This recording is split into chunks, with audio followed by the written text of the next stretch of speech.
मेरे प्यारे साथियों, आपके सामने एक कटिंग दिखाता हूं जिसे आप देखिए। व्हाट्सएप असल में वो कंपनी जिसको मार्क जकरबर्ग लीड करते हैं, उनकी कंपनी, मेन कंपनी जिसका नाम मेटा है। मेटा के बारे में न्यूज है कि ये लोग अप्रैल 2024 में दिल्ली हाईकोर्ट का गेट खटखटाए थे और जाकर कहे थे कि सर जो भारत के नए आईटी रूल्स हैं ना, हम उनके खिलाफ हैं। किसके खिलाफ हैं? भारत के नए आईटी रूल्स के खिलाफ हैं। अब ये भारत के नए आईटी रूल्स क्या हैं वो भी बताएंगे। थोड़ा सा व्हाट्सएप का भारत में प्रभाव जान लो। देखो, व्हाट्सएप जो है जस्ट लाइक फेसबुक मेटा के द्वारा ऑन किया जाता है, वही मेटा जो जकरबर्ग की मेन कंपनी है, ठीक है। व्हाट्सएप के भारत में 2.7 बिलियन एक्टिव यूजर्स, सॉरी दुनिया में 2.7 बिलियन एक्टिव यूजर्स हैं। मई 2024 का आंकड़ा है।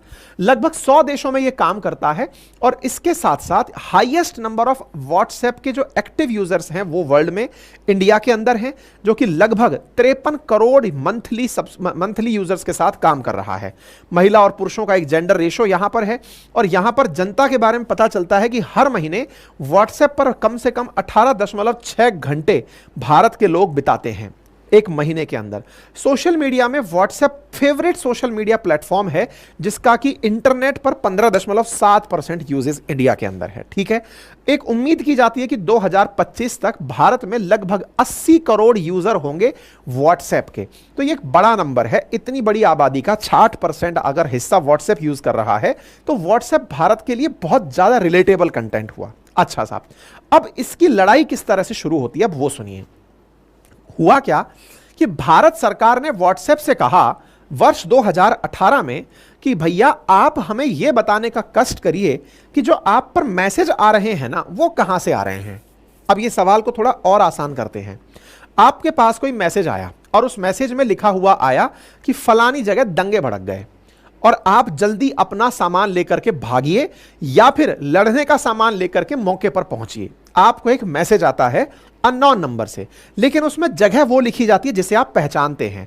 मान लीजिए कि XYZ कॉलोनी का नाम लिखा हुआ आया, मैसेज आया कि फलानी जगह पर दंगा भड़क गया है, अगर आप आज भी नहीं निकले तो देख लेना क्या हो जाएगा। भाई साहब, आपको एक मैसेज मिला, आपका दिमाग निकला, आप ये पढ़ना भूल गए कि सेंडर कौन है, एक अननोन नंबर है। कोई बात नहीं, आप इस बात को जैसे ही देखे तुरंत दिमाग में विचार बनाए और इस मैसेज को अब आपने आगे फॉरवर्ड कर दिया अपने जानने वालों को कि अरे सुनो ऐसा हो गया है भाई। अब आप नॉन सेंडर हैं, यानी कि आपकी तो पता है कि आपने भेजा है अपने मित्रों को, आपके मित्र तो जानते हैं आपने भेजा, लेकिन आप नहीं जानते आपको किसने भेजा है। लेकिन अब यह मैसेज चूंकि आपने किसी और को भेज दिया है, जंगल में आग की तरह, वेरीफाइड व्यक्ति से आया है ना, तो यह जंगल में आग की तरह तुरंत फैलना शुरू हुआ। लोग अपने घरों से निकलना शुरू हुए। उस घटना स्थल तक जिसका जिक्र मैसेज में किया गया, वहां पर वो प्री कंसीव्ड नोशन से पहुंचे हैं कि एक फला समुदाय के व्यक्ति ने फला समुदाय की महिला के साथ बदसलूकी की है, या फिर उसके भोजन के अंदर इस प्रकार से कुछ आपत्तिजनक सामान मिला दिया है। आप जाकर टेस्ट नहीं कर रहे हैं कि ऐसा हुआ है कि नहीं, अब आपको यह पहले से पता है कि ऐसा हुआ है, आप तो अब बदला लेने पहुंचे हैं। हो गया। वहां पर यह कहानी करने वाला कोई और मास्टर आदमी था जिसने तरीका अपनाया था कि बस एक मैसेज ही तो डालना है, लोग तो भिड़ जाएंगे। सरकार ने इन दिनों यह नोटिस किया कि व्हाट्सएप का उपयोग जहां तक संचार में हो रहा था, उससे भी कहीं ज्यादा अब इसका उपयोग देश के अंदर अव्यवस्था पैदा करने में होने लगा। आपने देखा होगा पिछले कुछ समय से जैसे ही दंगे भड़कते हैं, सरकार तुरंत सोशल मीडिया बैन कर देता है, इंटरनेट तक रोक दिया जाता है कि भाई किसी भी प्रकार से डेटा मत शेयर करो। पेपर हो रहा है तो पेपर लीक ना हो जाए तो सोशल मीडिया बैन चल रहा है। पेपर लीक हुआ, एक जगह से आया, आपको नहीं पता, आपने आगे फॉरवर्ड कर दिया, धड़ाधड़ शेयर हो रहा है। तो सरकार को यह समझ में आया कि सोशल मीडिया के ये जो इंटरमीडियरीज हैं, इंटरमीडियरीज मतलब सूचना किसी और ने डाली, माध्यम व्हाट्सएप बना और उस माध्यम से किसी थर्ड व्यक्ति तक पहुंचा।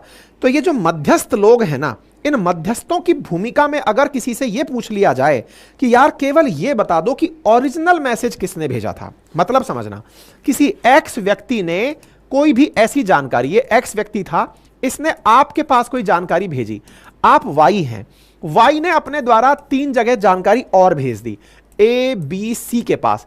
अब ए बी सी ने 3 जगह और जानकारी भेज दी डी ई एफ के पास। अब यह जानकारी इस तरह फैलती जा रही है और डी ने उठाकर किसी ग्रुप पे डाल दिया जहां पर लेकर 1 से 100 तक लोगों तक पहुंच गई। इस तरह से अब ये वाला जो 1 नंबर का व्यक्ति है ये पिस्टल लेके निकलता है किसी वर्टिकुलर व्यक्ति को, किसी ऐसे व्यक्ति को जिससे उसको लगता है कि हार्म हो सकता है, उसे जाके शूट कर देता है। अब पुलिस जांच पहुंचती है तो पता करती है कि इस व्यक्ति के पास में यह सूचना कहीं से आई थी। पुलिस सूचना चेक करती है, तो पता चलता है कि यह सूचना यहां से आई थी। अब पुलिस पहुंचती है डी व्यक्ति के पास। डी व्यक्ति से पूछा जाता है, डी कहता है सर मेरे पास तो सी से आई थी। अब इस तरह से खोजते खोजते ये कहां से आई, यहां तक पहुंचने में पुलिस को बहुत टाइम लग जाता है, क्योंकि अल्टीमेटली पहले तो उस ग्रुप में उस व्यक्ति के सूचना को ये सेट करना कि इसी से ऐसा हुआ, करते यानी कि जहां से चेन शुरू हुई है ना उसमें बहुत टाइम लग जाता है। लेकिन सोचो ये पूरा की पूरा कार्यक्रम हो कहां रहा था? ये पूरा कार्यक्रम हो रहा था व्हाट्सएप पर। और जब ये पूरा कार्यक्रम व्हाट्सएप पर हो रहा था, अगर यही जानकारी व्हाट्सएप से पूछ ली जाए कि भाई सुनो ये मैसेज कहां से शुरू हुआ, वो आप मुझे बता दो ताकि मेरे लिए ये व्यक्ति के जो ओरिजिनल सोर्स है वहां तक पहुंचना आसान हो जाएगा। बात समझ में आ गई? सोर्स बता दो कहां से आया। और ये व्हाट्सएप से क्यों कहा गया? क्योंकि वो इंटरमीडियरी की तरह काम कर रहा है कि भाई बताओ कहां से सूचना आई। व्हाट्सएप ने क्या कहा? नहीं बता सकते। बोले क्यों? सर प्राइवेसी का हनन हो जाएगा। कौन सी प्राइवेसी का हनन हो जाएगा? उस व्यक्ति की प्राइवेसी का हनन हो जाएगा जिसने हम पर ट्रस्ट करके ये मैसेज डाला। बोले ये कहां लिखा है? बोले ये हमारी कंपनी की पॉलिसी है। बोले क्या पॉलिसी है आपके एप्लीकेशन की? हमारी पॉलिसी है कि हम मैसेंजर्स का नाम नहीं बताते कि ये किसने भेजा है। मतलब सोचो 140 करोड़ भारतीयों को गवर्न करने वाला भारतीय संविधान, उस संविधान के हिसाब से चलने वाली संसद, वहां बैठी हमारी विधायिका लेजिस्लेचर, वो किसी मामले में किसी प्राइवेट कंपनी से पूछ रही है कि भैया ये बताओगे एक बार कि ये आपके यहां पर किसने भेजा था? बोले सॉरी सर नहीं बता सकते। बोले क्यों नहीं बता सकते? बोले क्योंकि सर हम अपने नियम से बंधे हैं। मतलब वो अपने आप में एक कंपनी एक देश की संसद से ऊपर है जो उससे मांग रही है कि जानकारी दे दो। अब समझ में आया कि ये लोग नियो कॉलोनिज्म कैसे फैलाते हैं। नव उपनिवेशवाद क्या है? एक चुनी हुई सरकार एक कंपनी के सामने अपने आप को छोटा पा रही है, और तो और वो ऐसी जरूरत बन चुके हैं आपकी कि वो धमकी दे रहे हैं हम छोड़ के चले जाएंगे, अगर आपने ज्यादा सवाल पूछे तो हम देश छोड़ के चले जाएंगे। तो भारत सरकार कह रही है कि महाराज मैं फेक न्यूज के बारे में जानकारी लेना चाहता हूं, आप धमकी दे रहे हो कि हम छोड़ के चले जाएंगे। अब सवाल जब यहां निकल कर आता है कि सही कौन गलत कौन, तो इसमें अब कई ऐसे लोग निकलकर बीच में आ जाते हैं जो ये कहते हैं कि सरकार की मंशा दंगे रुकवाने की नहीं है, सरकार के पास तो 1000 तरीके होते हैं, इतने रिसोर्सेज होते हैं, कहीं से भी निकाल ले। तो फिर बोले सरकार असल में ये लोगों के व्हाट्सएप में जो गुप्त बातचीत होती है ना उनको सुनना चाहती है, और हमारे देश में ये बहुत अच्छे से बिकता है। क्या अगर आपको आंखें घुमा घुमा कर मैं ये कहने लगूं कि देखो वो आपकी प्राइवेसी सुनना चाहते हैं, आप व्हाट्सएप कॉल से भ्रष्टाचार की किसी से बात कर रहे हैं, वो सुनना चाहते हैं कि आपने किसके साथ भ्रष्टाचार करने की प्लानिंग की है, क्योंकि आजकल सरकारी तंत्र में जो सबसे ज्यादा उपयोग में आने वाला एप्लीकेशन है उसका नाम व्हाट्सएप है। व्हाट्सएप कॉल से बातें होती हैं सो दैट कोई आपकी बातें सुन करके ये ना पता लगा ले कि आपने एक्स व्यक्ति से इतना पैसा मांगा है। इसलिए व्हाट्सएप सुरक्षित है। व्हाट्सएप उन लोगों के लिए सुरक्षा की स्थली बन चुका है जो कि अपने भ्रष्ट आचरणों को छुपा के रखना चाहते हैं, लेकिन आम जनता को क्या बता के आगे कर दिया जाता है, देख लो तुम्हारी प्राइवेसी ये लोग जांचना चाहते हैं। अब आम जनता सोचती है कि मैंने तो कल ही मैडम को आई लव यू लिख के भेजा था, उनको चुम्बन करते हुए फोटो भेजी थी, सरकार का इंटरेस्ट मेरे आई लव यू में है। अरे तुम्हारे आई लव यू में नहीं है, सरकार जानती है कि देश की इतनी बड़ी जनसंख्या प्यार से ही बड़ी है, उसका इंटरेस्ट उसमें नहीं है। उसका इंटरेस्ट है कि जो व्हाट्सएप के थ्रू, जब अभी आप लोग जान रहे थे दिल्ली का जो शराब घोटाला जानकारी निकल के आई तो हुआ कैसे, ये सब कॉल ट्रेल चल कहां से रही थी। अगर ये पता चल जाए कि कौन किससे क्या बात कर रहा है, सरकार टेलीकॉम सेक्टर की भी तो बातें सुन रही है, आप जो फोन पर बातें कर रहे हैं सरकार चाहे तो वो तो उन्हें भी सुन सकती है ना। आप उन पर भी, पर नहीं, आपके लिए एक शरण स्थली बन गया है। सरकारी तंत्र, राजनीति, भ्रष्टाचार करने वाले ठेकेदार, उन सब के बीच का माध्यम है व्हाट्सएप। व्हाट्सएप कॉल होगा, व्हाट्सएप मैसेज होगा, क्योंकि व्हाट्सएप कह रहा है चिंता मत करो, तुम सुरक्षित हो। और आगे किसको निकाल रखा है? आम जनता को। तुम्हारी प्राइवेसी का हनन हो रहा है। आप कह रहे हैं हां मेरी प्राइवेसी है, पता चल गया सरकार को कि मैं फलाने से प्यार करता हूं। अरे भाई, जानती है सरकार, इतना सब समझती है, समाज भी समझता है कि तुम किससे प्यार कर रहे हो यार। सरकार को उसमें ताका झांकी करने में इंटरेस्ट नहीं है, फिर तो कितनी फाइल खोलेगी।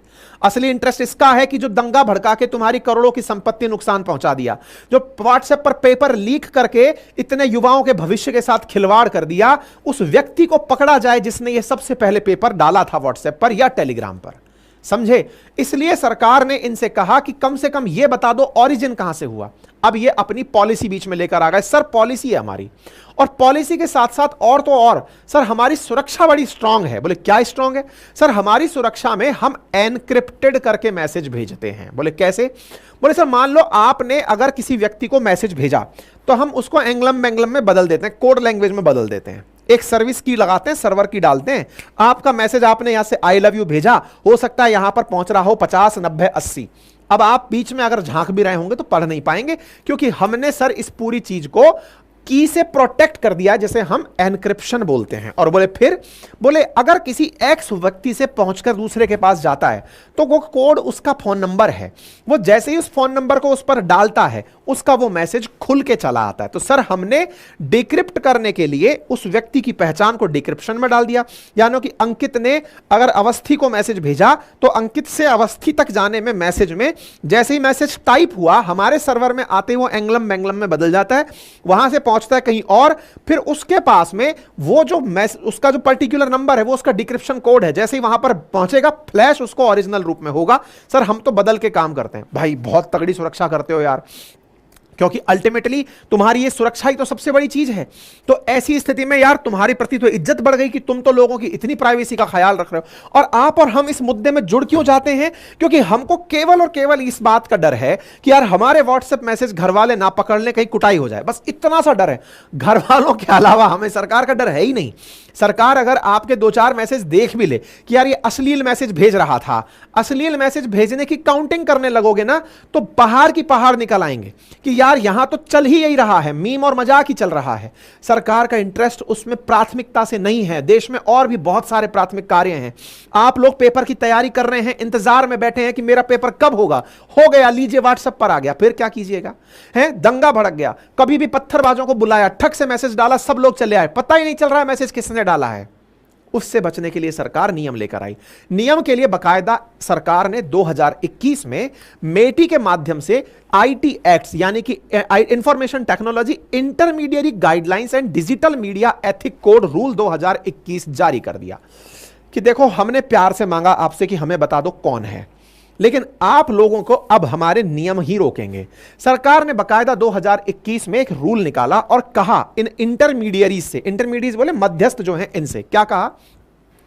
Social media intermediaries providing services primarily in the nature of messaging shall enable identification of the first originator of information, कि भैया हमें आप ये बता दो पहली बार कहां से आया था। That is required only for purpose of prevention, detection and investigation, persecution or punishment of an offense related to the sovereignty, integrity of India, the security of the state, friendly relation with the foreign state, or public order of incitement of an offense relating to the above or in relation with rape, sexually explicit material or child sexual abuse material punishable with publish A monthly. तो ये पूरा की पूरा इन्होंने अपनी तरफ से जानकारी दे दी, आसान भाषा में इतना सा इनसे कहा कि अगर ऐसी कोई भी, अब मान लीजिए कोई व्यक्ति है जिसने बच्चे का कोई पॉर्न बनाया और वीडियो डाल दिया, आप नहीं रोकना चाहेंगे उस आदमी को, आप नहीं पकड़ना चाहेंगे कि ये कौन आदमी है जिसने इस तरह का हीनियस क्राइम किया है। आपकी किसी ने फोटो वायरल कर दी, आप नहीं जानना चाहेंगे कि वो व्यक्ति कौन है जिसने आपकी फोटो वायरल की है। क्या फोर्स ये जानने का अधिकार नहीं रखती कि आपकी सुरक्षा को सुनिश्चित करे? एक तरफ तो जाकर के आप सरकार के सामने ये कहते हैं कि सरकार कुछ नहीं कर रही है, हर चीज को ब्लैकमेलिंग चल रही है, सेक्सटॉर्शन चल रहा है, और दूसरी तरफ ये घटनाएं हो जाती हैं तो फिर हम ये कहते हैं कि सर नहीं, मेरी प्राइवेसी। तो यहां पर एक बड़ा सवाल है। प्राइवेसी की आड़ में बहुत सारे लोग जिनके निजी हित छिपे हैं, वो प्राइवेसी को आधार बनाकर नहीं नहीं नहीं राइट टू प्राइवेसी है, आर्टिकल 19 है, आर्टिकल 14 है, आर्टिकल 15 है, इन सब के कर चलते आपकी बातें पब्लिक नहीं होनी चाहिए। लेकिन पीछे जो बैठा हुआ आदमी है वो मास्टरमाइंड क्या जान रहा है कि इन लोगों को प्राइवेसी में उलझाओ, तुम तो बढ़िया करप्शन की बातें करो, तुम्हारा एकदम अवैध सिंडिकेट चलाओ। आज जितने भी सेक्सुअल अब्यूज की घटनाएं हो रही हैं, पूरा सिंडिकेट व्हाट्सएप पर चल रहा है। आज जितनी भी भारत के अंदर अवैध जो भी कुकृत्य चल रहे हैं वो व्हाट्सएप के माध्यम से संचालित हो रहे हैं। जानबूझ करके भी सब अनजान क्यों बने हुए हैं? क्योंकि मुझे क्या, अब ये जो मुझे क्या वाला जो फीचर है ना, बस इसी फीचर से बचने के लिए सरकार ने इनसे कहा बताओ वो कौन है। इनने धमकी दे डाली कि सर हमारे पास वो सिस्टम नहीं है जिससे हम ये बता सकें कि ओरिजिनल कौन था। बोले क्यों? हमने ऐसा एप्लीकेशन बनाया ही नहीं सर, हमने तो एनक्रिप्टेड चीजें बनाई हैं। अगर हमारा एनक्रिप्शन हम तोड़ने लग गए तो लोग फिर व्हाट्सएप ही क्यों डाउनलोड करेंगे? इसका मतलब तुमने अपने आप में सरकार के खिलाफ एक पैरेलल इकोसिस्टम खड़ा कर दिया कि सरकार पकड़ ही ना पाए, तुम इसलिए ग्रो कर रहे हो, यानी ऑटोमेटिकली तुम एक अवैध एक्टिविटी चला रहे हो। अब जब तुम खुद अवैध एक्टिविटी चला रहे हो, ये मान रहे हो कि मैं तो प्राइवेसी बचा के रखता हूं। आप में से कुछ कलाकार कहेंगे इसका मतलब तो सर प्राइवेसी होना अवैध हो गया, आप तो चाहेंगे कि सरकार आपके घर में कैमरे लगा के रखे। अरे भाई मेरे, सरकार के पास इतना अगर इंफ्रास्ट्रक्चर होता तो हम दुनिया की पहली कंट्री बनकर बैठे होते। आज जितने भी बड़े शहरों को उठाकर आप देखते हैं, चाहे आप उठाकर दुबई उठा लो, सिंगापुर उठाकर देख लो, यहां पर एक व्यक्ति गाड़ी भी उठाकर नहीं ले जा सकता, पूरा की पूरा शहर कैमरे की गिरफ्त में रहता है। आप गाड़ी के हाथ तक नहीं लगा सकते, मोबाइल पड़ा छोड़ दीजिए तो वो वहीं मिल जाएगा। इंफ्रास्ट्रक्चर का मतलब ये है कि आप बेहतरीन निगरानियों में हो। लेकिन हम लोग उस प्राइवेसी के पीछे छुप करके अपने जो गंदे हित हैं उन्हें साधने लगे हुए हैं। अब आपके ऊपर है कि आप इस चीज को कैसे लेते हैं। प्राइवेसी की लड़ाई अपनी जगह है, लेकिन देश की सुरक्षा से अगर आप कॉम्प्रोमाइज कर रहे हैं, अपने भविष्य से कॉम्प्रोमाइज कर रहे हैं, आपका भविष्य इसी तरह पेपर लीक के माध्यम से बर्बाद होता रहे, इसके लिए अगर इंतजार कर रहे हैं तो सरकार के नियम फिर इसका मतलब आपके भी खिलाफ हैं। सरकार इनसे जानकारी मांगती है, ये सरकार को धमकाने के लिए कोर्ट पहुंच जाते हैं, कहते हैं सर अगर ऐसा हुआ तो फिर हम लोग ये काम तो नहीं कर पाएंगे। हाईकोर्ट में हम पहुंचते हैं, ये 23 तारीख को अक्टूबर में दिख रहा है 2021 में, हाईकोर्ट में पहुंच करके कहते हैं, सरकार कहती है कि सर देखिए हमारा उद्देश्य केवल इनसे है, हम तो खुद भी कुछ नहीं मांग रहे, इनका ही बंदा बैठे, इनकी ही कंपनी का आदमी बैठे जो हमें यह बता दे कि किसने मैसेज ओरिजिनल भेजा था। हम इनसे जानकारी मांग रहे हैं, हम ये नहीं कह रहे कि व्हाट्सएप हमको दे दो, नहीं, आप अपना ग्रीवेंस ऑफिसर बिठाओ, हम आपसे जानकारी मांगे कि जरा बताना ये कहां से आया था, बस इतना बताने भर तक का आदमी दे दो। तो वो कहते हैं कि सर अगर ऐसा हुआ तो लोग हमारे मोबाइल को अनइंस्टॉल कर देंगे, फिर हम दुनिया में कैसे चलेंगे? तो तुम दुनिया में चलना चाहते हो, दुनिया पर राज करना चाहते हो, इसलिए तुम हमारे यहां पर कुछ भी गंदे हरकत होने दो, वो सब चलने दो, लेकिन तुम अपने आप को सुरक्षित रखो। ये बड़ी चुनौती है साथियों।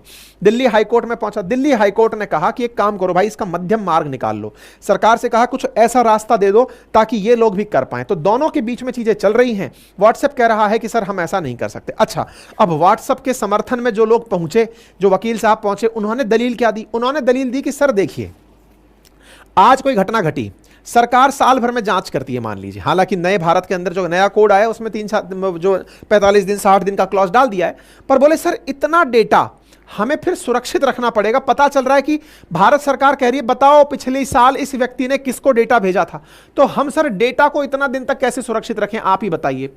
तो एक बात बताओ व्हाट्सएप महोदय, आपने ऑलरेडी इतना डेटा रखा हुआ है, हमसे पूछ के रखा था क्या? जब हम अपनी सुरक्षा की बात कर रहे हैं कि हमारे देश में कौन गंदगी फैला रहा है, हम ये जांचना चाहते हैं, तो आप कहते हो कि हम इतना डेटा कहां रखें? और एक बात बताओ, मैं जो इतनी फोटो रोज भेजता हूं, इतने मोबाइल पर वीडियो भेजता हूं, इसको तुम कहां रखते हो यार?